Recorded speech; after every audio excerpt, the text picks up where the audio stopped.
Welcome, viewers.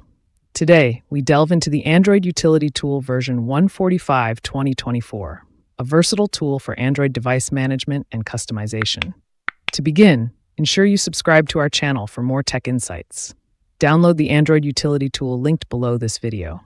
After downloading, extract the files using WinRAR with the password Mfdl in lowercase letters.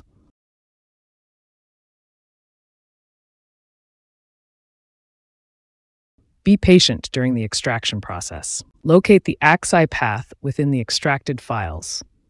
This path is your gateway to a range of powerful functions. The Android Utility Tool excels in bypassing Google account restrictions through the emergency call loophole. Unlock the potential of your device by activating the developer options with ease using this tool.